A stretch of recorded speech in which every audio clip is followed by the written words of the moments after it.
सुनो, chapter number 5, ठीक है। देखो यार, पहले चैप्टर नंबर 5 छोड़ो, पहले हम जो ब्रांच पढ़ रहे हैं वो है जेनेटिक्स, ठीक है। जेनेटिक्स का मतलब है ट्रांसफरिंग ऑफ इंफॉर्मेशन, और इंफॉर्मेशन कैसे ट्रांसफर हो रही होती है। तो इंफॉर्मेशन कैसे ट्रांसफर होती है एक जनरेशन से दूसरी जनरेशन में, और इंफॉर्मेशन कैसे प्रोसेस होती है। समझा है मैंने क्या बोला, ठीक है। तो इसको कहते हैं जेनेटिक्स कैसे, ठीक है। सुनना, ठीक है। तो जेनेटिक्स का मतलब क्या होता है, इंफॉर्मेशन कैसे ट्रांसफर होती है, ठीक है। अब दिमाग लगाना मेरा ध्यान से, ठीक है। जेनेटिक्स में हमें 3 चैप्टर पढ़ने हैं, ठीक है। सबसे पहला चैप्टर है चैप्टर नंबर 5, मेरा चैप्टर नंबर 6 और मेरा चैप्टर नंबर 7। सुनो मेरा, चैप्टर नंबर 5, 6 और 7, इन 3 चैप्टर्स में से ना सबसे इंपॉर्टेंट बात यह है कि सबसे ज्यादा वेटेज है कि अगर मिलाया जाए। पहले चैप्टर नंबर 7 डिलीटेड था, लेकिन इस साल वो आ रहा है, ठीक है। मतलब वो आएगा इस साल, ठीक है। तो चैप्टर नंबर 5, 6 और 7 को मिला के हम जेनेटिक्स बोलते हैं, और ये सबसे ज्यादा वेटेज रखता है। और अगर देखा जाए ना, ये 12th क्लास की पहली यूनिट है, लेकिन रिप्रोडक्शन यूनिट को ना वो 11th की यूनिट मानते हैं। मतलब अगर तुम स्टार्टिंग में अगर अपने बुक के कंटेंट में जाओगे, तो तुम्हें वो यूनिट 1 से शुरू नहीं हो रही है, यूनिट अलग से शुरू, मतलब वो यूनिट 6 से शुरू है ना। तो इसीलिए वो क्या नाम है, रिप्रोडक्शन, अभी तक हमने रिप्रोडक्शन पढ़ रहे थे चैप्टर नंबर 4 तक, रिप्रोडक्शन 12th का पार्ट मानते हैं, 11th का पार्ट मानते हैं। तो इसमें ना पहली यूनिट है ये, अगर 12th के हिसाब से देखा जाए, ठीक है। यहाँ तक जेनेटिक्स में 3 चैप्टर आएंगे, चैप्टर नंबर 5, चैप्टर नंबर 6 और चैप्टर नंबर 7, क्लियर है यहाँ तक। चैप्टर नंबर 5 में क्या पढ़ने वाले हैं, principle of inheritance and variation. तो इसका मतलब ये कि चैप्टर नंबर 5 में तुम ये पढ़ोगे कि इंफॉर्मेशन कैसे ट्रांसफर होती है, उसमें क्या क्या चेंजेस आते हैं, और किस किस तरीके के कॉन्सेप्ट यहाँ पे यूज किए जाते हैं। समझ में आया मैंने क्या बोला। तो इसका मतलब हम यहाँ पे बेसिक नॉलेज पढ़ रहे होंगे, और ज्यादातर अगर तुम्हें चैप्टर नंबर 9 याद है क्लास 10 का, तो बहुत सारी चीजें यहाँ पे समझ में आ जाएगी। तो इसका मतलब स्टार्टिंग 1-2 क्लासेस ऐसी होगी जो तुम्हें पहले से आती हो, लेकिन मैं ऑब्वियसली बात है बिल्कुल 0 लेवल से लेकर चलूंगा, ताकि मैं सारी चीजें बता सकूं। समझ आया मैंने क्या बोला, ठीक है। तो तुमने वहाँ पे 9th, मतलब वहाँ पे जब 10th क्लास में जब तुम पढ़ रहे थे, ठीक है, तो तुम क्या पढ़ रहे थे, मेंडल के बारे में पढ़ रहे थे, ठीक है। तो अभी मेंडल तो यहाँ पे पढ़ेंगे, हमारा पूरा एक प्रॉपर टॉपिक है, इट इज मेंडलिज्म। लेकिन मेंडल के बाद भी तो कई सारे साइंटिस्ट आए थे ना, तो फिर हम उन साइंटिस्टों के बारे में पढ़े। तो नया मैंने क्या बोला, चैप्टर नंबर 5 में ये सारी चीजें चल रही होती है, और बेसिक म्यूटेशंस चल रही होती है। बेसिक म्यूटेशन का मतलब क्या होता है, वो अभी धीरे धीरे समझ जाओगे। अभी के लिए समझो कि चैप्टर का नाम है principle of inheritance and variation. तो मान लो फॉर एग्जाम्पल कोई वेरिएशन है, वो किसी थोड़े टाइम के लिए चल रही है, या फिर कुछ जनरेशन के लिए चल रही है, तो उसको हम वेरिएशन ना बोलकर हम उसको म्यूटेशन कहते हैं। समझाया मैंने क्या, तो मान लो फॉर एग्जाम्पल हमारी पहले टेल हुआ करती थी, समझाया। फिर कई सारी जनरेशन तक ऐसा हुआ कि टेल धीरे धीरे हटते हटते फिर टेल गायब ही हो, ठीक है। तो अब हमारे पास टेल नहीं है, तो पहले टेल थी अब टेल नहीं है, वो वेरिएशन है। समझाया मैंने क्या बोला। लेकिन मान लो फॉर एग्जाम्पल टेल अगर पहले नहीं थी, फिर कुछ मतलब या फिर टेल के कुछ चेंजेस आ गए फीचर्स के अंदर, या फिर टेल का कुछ और हो गया, तो उसके अंदर चेंज आ रहा है, तो उसको म्यूटेशन कहते हैं। समझ आया मैंने क्या बोला। तो वो क्या नाम है, वेरिएशन और म्यूटेशन में थोड़ा सा डिफरेंस है। वो वैसे जैसे चैप्टर जाएगा वैसे वैसे समझते जाओ। दूसरी बात ये कि इस चैप्टर के अंदर ना हम कुछ ज्यादा डीएनए के ऊपर बात नहीं कर रहे, हम यहाँ पे बेसिक नॉलेज समझ रहे होते हैं कि इन्फॉर्मेशन कैसे ट्रांसफर होती है, और उसको हम बेसिक टर्म्स पे समझा कैसे सकते हैं। समझाया मैंने क्या बोला। लेकिन जब चैप्टर नंबर 6 आएगा, वो है मॉलिक्यूलर बेसिस ऑफ इनहेरिटेंस। तो मॉलिक्यूलर बेसिस का मतलब वहां पे आप एक्चुअल में केमिकल कंपाउंड्स की बात करने लगोगे कि भाई ये वाला केमिकल क्या काम कर रहा है इन्फॉर्मेशन पहुंचाने के लिए, ये वाला केमिकल क्या काम कर रहा है। तो हमें पता है कि एक जनरेशन से दूसरी जनरेशन में इन्फॉर्मेशन ले जाने के लिए डीएनए रिस्पॉन्सिबल होता है। लेकिन डीएनए का स्ट्रक्चर कैसा होता है, वो कैसे इन्फॉर्मेशन पहुंचाता है, और वो कैसे कॉपीज वगैरह बनाता है, तो चैप्टर नंबर 6 का पार्ट समझा। तो चैप्टर नंबर 5 में हम पढ़ेंगे बेसिक इन्फॉर्मेशन, ठीक है। और बेसिक इन्फॉर्मेशन का मतलब ये नहीं कि बिल्कुल ही बेसिक इन्फॉर्मेशन, बेसिक इन्फॉर्मेशन का मतलब है कुछ हम ज्यादा मॉलिक्यूल्स के बेसिस पर बात नहीं करेंगे, ठीक है। हम ज्यादातर जनरल नॉलेज के ऊपर बात करेंगे कि मतलब हम जो फीचर्स को कॉपी में सिंपली रिप्रेजेंट कर सकते हैं। लेकिन अगर आप उस चीज पे एक्सपेरिमेंट करने लग जाओगे, तो आप चैप्टर नंबर 6 पे आ गए। मैंने क्या बोला। फिर आता है अगर मान लो अब हमें डिटेल में पढ़ना है कि भैया ये इन्फॉर्मेशन एक जनरेशन में थी, और फिर अगली जनरेशन जो है इसमें थोड़ी सी इन्फॉर्मेशन चेंज होगी। लेकिन जो इन्फॉर्मेशन चेंज हो रही है उसमें कैसे चेंज आ रहा है और कितना चेंज आ रहा है, ये हम लीड करते हैं evolution that is chapter number 7 के अंदर, ठीक है। तो चैप्टर नंबर 5 बेसिक नॉलेज की बात कर रहा होता है, बेसिक कॉन्सेप्ट्स की बात कर रहा होता है, और ज्यादातर मॉलिक्यूलर बेसिस पे नहीं जाता, मतलब मॉलिक्यूल्स की कोई कॉन्सेप्ट नहीं आएगा, ठीक है। फिर केमिकल कंपाउंड मॉलिक्यूल्स और इन सब की बात आने लग जाएगी, तो चैप्टर नंबर 6 आता है। और फिर इन दोनों का एक कंक्लूजन निकल कर आता है कि अगर इन्फॉर्मेशन ट्रांसफर हो रही है एक जनरेशन से दूसरी जनरेशन में, उसमें चेंजेस आएंगे। चेंजेस अगर छोटे मोटे आ रहे हैं तो हम इन्हीं 2 चैप्टर्स में पढ़ लेंगे, दैट इज म्यूटेशन के नाम से। लेकिन अब बहुत तगड़ा चेंज आ रहा है, तो और वो कई जनरेशन तक चलता है, और फिर वो परमानेंट चेंज हो जाता है, परमानेंट चेंज हो जाता है, तो उसको कहते हैं इवोल्यूशन। तो नया मैंने कहा हम 2 तरीके के वेरिएशन पढ़ते हैं बेसिकली, कंटिन्यूस और डिसकंटिन्यूस। कंटिन्यूस अगर वेरिएशन होते हुए जा रही है तो इवोल्यूशन लीड करेगी, समझा है।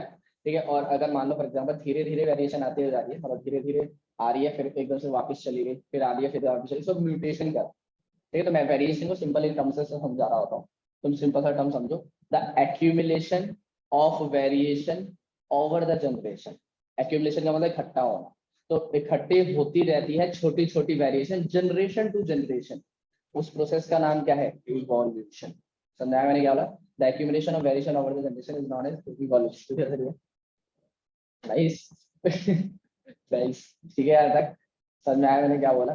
ठीक है, अब सुनना जरा ध्यान से। ठीक है, तो इन 3 चैप्टर में मैं ये चीजें पढ़ी, इतना क्लियर हो गया? ठीक है, लेकिन अब चैप्टर नंबर 5 के बारे में बात करें।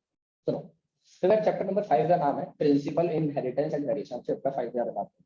ठीक है, सुनो, याद रखना, मैं पहले बोल रहा हूँ इसकी वेटेज बहुत ज्यादा है। सुनाई नहीं दे रही? अभी भी नहीं सुनाई दे रहा? ठीक है, ठीक है, ठीक है, ठीक है, सुनो। ठीक है, तो मैं ये बोल रहा हूँ कि ये याद रखना कि इसके अंदर जो इन्फॉर्मेशन, मतलब ये जो 3 चैप्टर की वेटेज है ना, वो ऑलमोस्ट पूरे 12 में सबसे ज्यादा है। ठीक है, क्योंकि थोड़ी बहुत जो ज्यादा होती है वो बायोटेक्नोलॉजी की होती है। बायोटेक्नोलॉजी की इस वजह से कम हो जाती है क्योंकि वहाँ पे 2 चैप्टर ही आते हैं, चैप्टर नंबर 12 और चैप्टर नंबर 11 और 12। समझा? थोड़ी बहुत इकोलॉजी की ज्यादा होती है, तो इकोलॉजी की वो थोड़ा क्या नाम है, कॉन्सेप्ट बेस्ड होता है, या फिर वो याद करने वाला चीजें होती है उसके अंदर।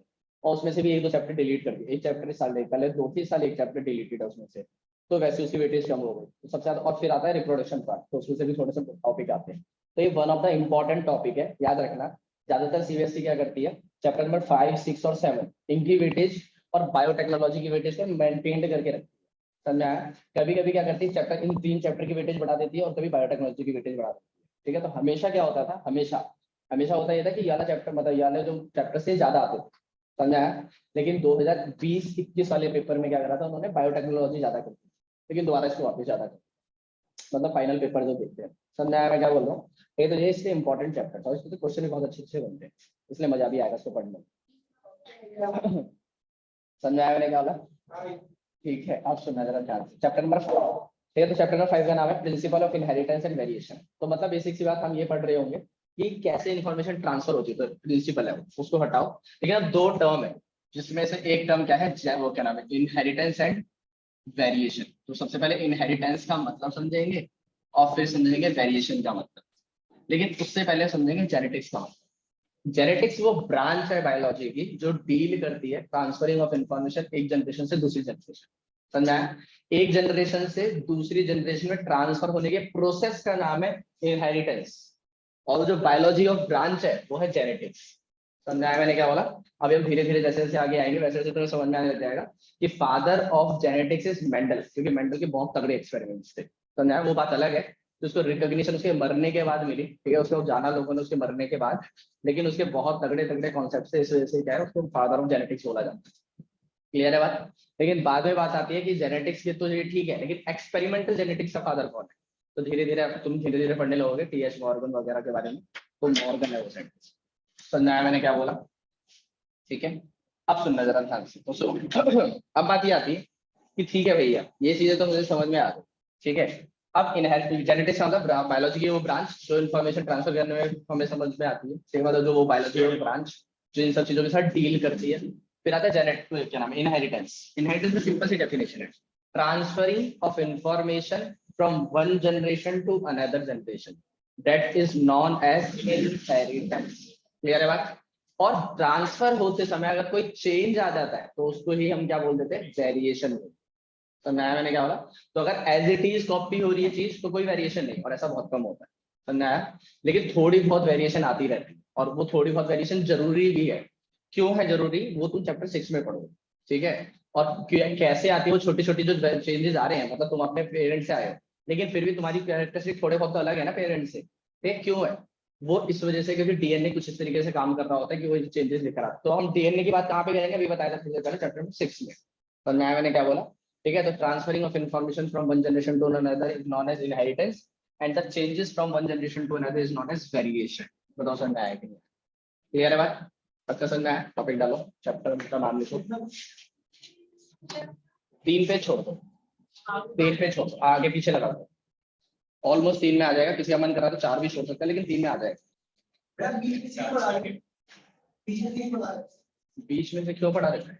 अरे वो चैप्टर नंबर 5 आज क्लास है ना, तो मैंने कंबाइंड चैप्टर नंबर 5 स्टार्ट किया, तो फिर आज ना सारे टर्म्स हैं। टर्म्स मेरे को बार बार बताने पड़ते हैं अलग अलग बैच, तो वो इसीलिए और छुट्टी का फायदा उठा लिया। शाम को बैच होगा भाई, लेना है ना शाम को बैच? नहीं लेना, ले लेते हैं यार, आप पढ़ लो, अगर मेरे को कोई दिक्कत नहीं है, वैसे मैं ये काम नहीं पढ़ना। ठीक है, चलो चलो कोई बात नहीं, पहले पहले पहले इसको करते हैं। देखो देखो देखो देखो। ठीक है, तो सबसे पहले टॉपिक डालो, करवा दो मतलब, देखते हैं वो भी साइड कर देख लेंगे, पहले लिख तो लो। देखो, principle of inheritance and variation, कोई पता नहीं, principle of inheritance and variation फटाफट से लिखो।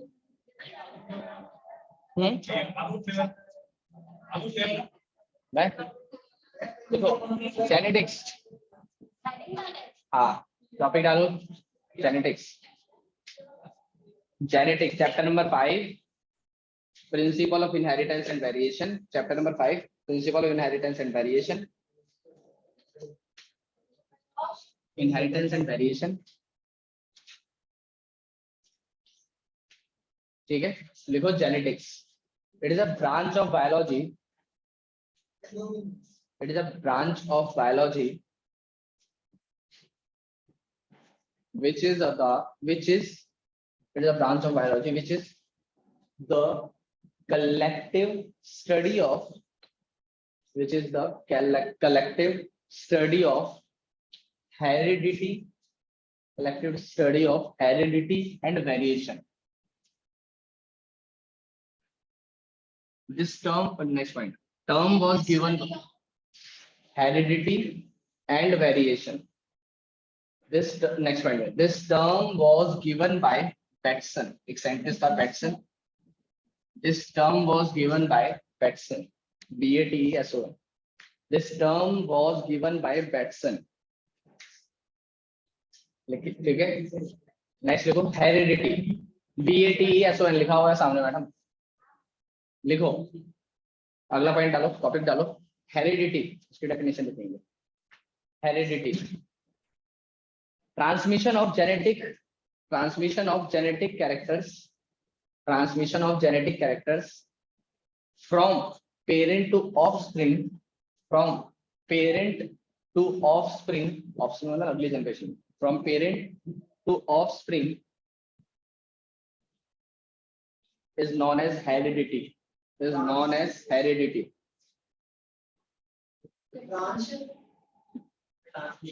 Transmission of genetic characters from parent to offspring is known as heredity. Next लिखो variation, next लिखो variation, VARIATION, next है variation. sorry ना, individuals of some species, INDIVIDUAL, individuals of some species having some differences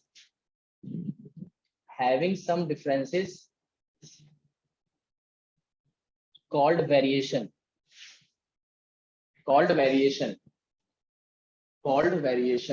next point लिखो, इसी में variation में लिखो next point.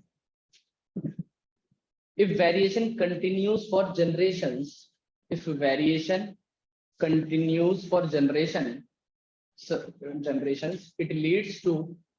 leads to evolution and discontinuous variation leads to discontinuous मतलब अगर continuous चल रही है तो इवोल्यूशन हो जाएगा, और डिसकंटिन्यूअस चल रही है तो म्यूटेशन हो जाएगा, and discontinuous variation leads to mutation, discontinuous variation leads to mutation, ठीक है, लीड्स टू म्यूटेशन, लिख लिया, ठीक है। नेक्स्ट पॉइंट में लिखो, अब जो मैं लिख रहा हूँ आप बोल रहे हो, मैं जो लिख रहा हूँ, ठीक है, हाँ वेरिएशन का मैंने अब हो गया, मतलब डेफिनेशंस हो गई, ठीक है। तो अभी मैंने बताया फादर ऑफ जेनेटिक्स कौन है, ठीक है, जे अगर पूरा किसी को मन कर रहा है तो Gregor John Mendel, Gregor John Mendel, ठीक है, फादर ऑफ जेनेटिक्स। हाँ पॉइंट से लिखते जाओ, कुछ ज्यादा सजाना नहीं है, फादर ऑफ जेनेटिक्स, ठीक है। ठीक है, अगला है बैटसन, जिसने नाम दिया।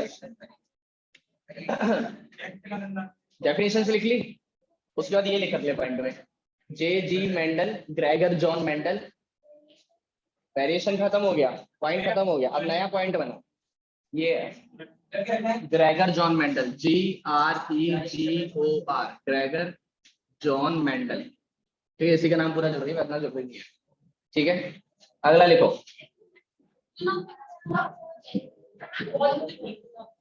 मैं लिख देता हूँ फिर, ठीक है, एक ही हो गया। अगला है W, इसका नाम नहीं पता है, Bateson, father of modern genetics, modern genetics, ठीक है। बातें नहीं। मॉर्गन, मॉर्गन का पूरा नाम था TH मॉर्गन, TH मॉर्गन, और इसका नाम है TH, क्या TH क्या है, TH का मतलब है थॉमस हंट मॉर्गन, लेकिन इसका ऐसे ही चलता है, मॉर्गन ही चलता है, तो यही याद कर लो, ठीक है। तो मॉर्गन था फादर ऑफ, हाँ TH मॉर्गन, ये father of experimental genetics, father of experimental genetics and human genetics, ये लिख दो, अगला है वो आगे, ठीक है, father of experimental genetics and छोड़ दो।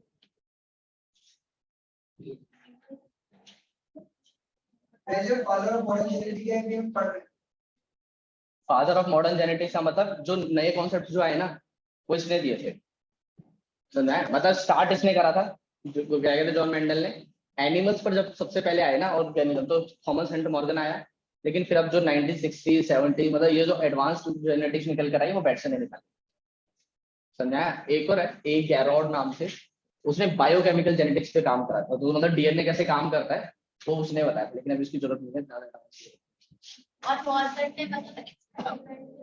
एक्सपेरिमेंटल जेनेटिक्स का मतलब सबसे पहले एक्सपेरिमेंट करे, तो किस पर एक्सपेरिमेंट करे थे ये भी बता दूंगा मैं। फ्रूट फ्लाई जानते हो, फ्रूट फ्लाई नहीं जानते कोई बात नहीं, उसका साइंटिफिक नेम है melano Drosophila melanogaster, Drosophila basically, ठीक है। तो सुनाई दे रही है मेरी आवाज, ड्रोसोफिला, ड्रोसोफिला, ठीक है। तो तुमने फ्रूट फ्लाई देखी होगी, मैं बता देता हूँ कहाँ पे देखी होगी, केला देखा है, सड़ने लग जाता है, सड़ने जब लग जाता है तो उसमें काली काली की फ्लाई उड़ने लग जाती है उसके आसपास, ध्यान दिया है, तो जो काले रंग की जो फ्लाई है वो फ्रूट फ्लाई है, समझा है? उस पर सबसे पहले एक्सपेरिमेंट करा था इसने, समझा है? फिर धीरे धीरे ह्यूमंस पर आया, तो पहले उससे पहले प्लांट्स पर काम चल रहा था, समझाया मैंने क्या बोला। तो उसके बाद जब ये आया, इसीलिए इसको फादर ऑफ एक्सपेरिमेंटल जेनेटिक्स बोला जाता है, क्योंकि इसने सबसे पहले कॉन्सेप्ट दिए थे, जैसे कि बहुत लंबे कॉन्सेप्ट है, इस चैप्टर में आधे ज्यादा चैप्टर फिर ये थॉमस एंड मॉर्गन के बेसिस पे ही चल रहा है, समझाया। मेंडलिज्म आया, मेंडलिज्म का मतलब मेंडल ने कॉन्सेप्ट्स दिए, मेंडल के कॉन्सेप्ट्स के बाद क्या हुआ, उसकी कुछ कुछ जो गलतियां आने लग गई, तो 2-3 गलतियां आई उसकी, फिर एनिमल्स पर शिफ्ट करके फ्लाइज वगैरह पे एक्सपेरिमेंट करने लग गए, तो उसके अंदर crossing over, linkage and recombination, और उसके आगे के उससे फिर रिलेटेड बहुत सारी और चीजें, ठीक है। तो वो सारे थॉमस एंड मॉर्गन की वजह से हुआ, क्रिस क्रॉस रेप्लिकेशन, तो ये कैसे होता है सारा का सारा, ये इसके एक्सपेरिमेंट्स थे, समझाया मैंने क्या बोला, ठीक है। अगर मन कर रहा है अभी से लिखने का तो इसके नीचे लिख लो एरो मार के, थॉमस एंड मॉर्गन के नीचे एरो मार के लिख लो। he experimented on Drosophila, he experimented on Drosophila, ठीक है, ठीक है। इफ वेरिएशन वाली लाइन दोबारा बोल दो, इफ वेरिएशन, मैंने क्या बोला था, इफ वेरिएशन वाली लाइन मैंने ये बोली थी कि अगर वेरिएशन नहीं होती है, मतलब अगर वेरिएशन होती है लगातार, तो मैंने डेफिनेशन बोली थी, लिख लो, एक सेकंड बता रहा हूं। पहले वो लिख लो, पिछला वाला उसको लिखने दो। इफ वेरिएशन, ऊपर लिख रखा है तुम लोगों ने, तो मैं नहीं लिखना है।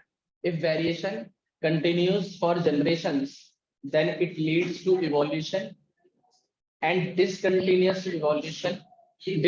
variation leads to mutation, ये था वहां। उसके बाद father of genetics, experimental genetics,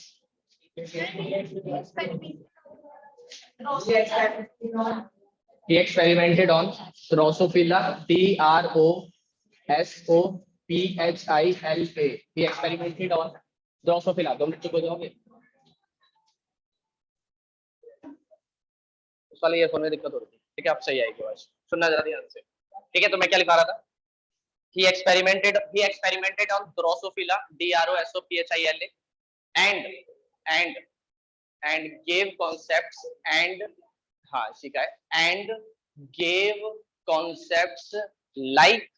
and gave concepts like linkage and recombination, comma sex linkage, like linkage and recombination, comma sex linkage, comma criss-cross inheritance, comma criss-cross inheritance, comma linkage map of Drosophila, etc. Linkage map, MAP map, वो ये सब क्या होता है इस chapter में पढ़ लोगे तुम, टेंशन मत लो, ठीक है।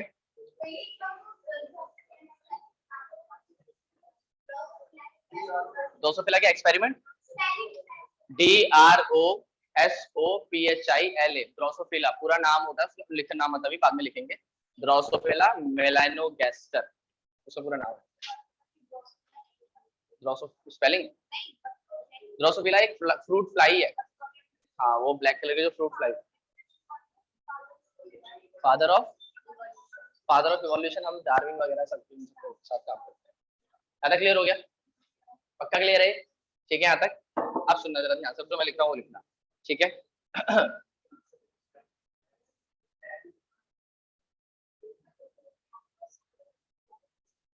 सुनो इधर देखना है। अब जो वेरिएशन है ना, 2 तरीके की है, बातें मत करो। एक है वेरिएशन सोमेटिक, हाँ बनाते जाओ मेरे साथ, और एक है जर्मिनल।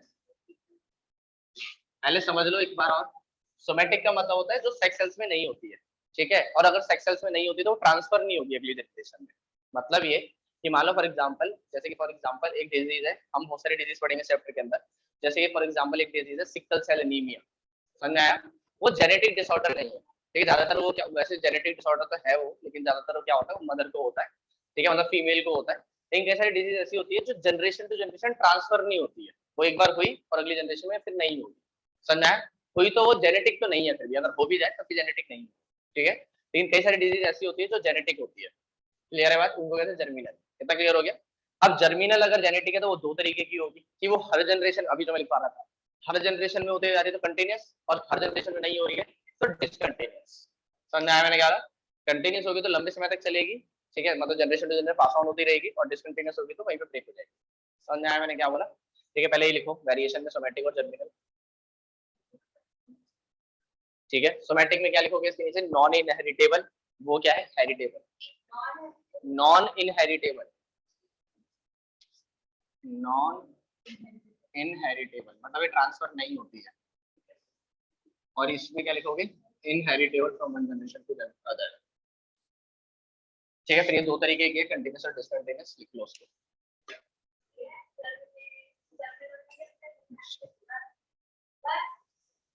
जर्मिनल का मतलब होता है सेक्स सेल्स में हो रही है, जर्म वर्ड से नहीं समझ में आ रहा है, ठीक है। अब मैं पूरा लिख देता हूँ, कंटिन्यूस नहीं, डिसकंटिन्यूस, ठीक है। कंटिन्यूस अगर चलती रहेगी तो क्या होगी? इवोल्यूशन, और डिसकंटिन्यूस होगा तो म्यूटेशन।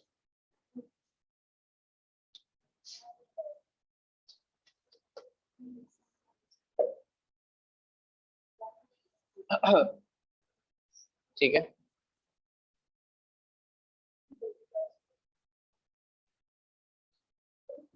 बढ़े आगे। एक काम करो ऑनलाइन, ठीक है, इसको लिखो फटाफट से, अगले सेशन में आओ, फिर अगले सेशन में टर्म्स करेंगे, क्योंकि वैसे भी 7-8 मिनट बचे, ठीक है।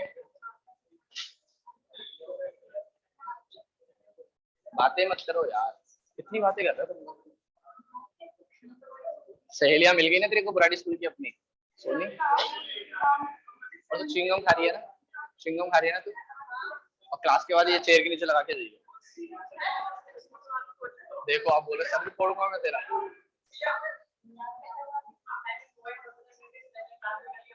कितने बजे?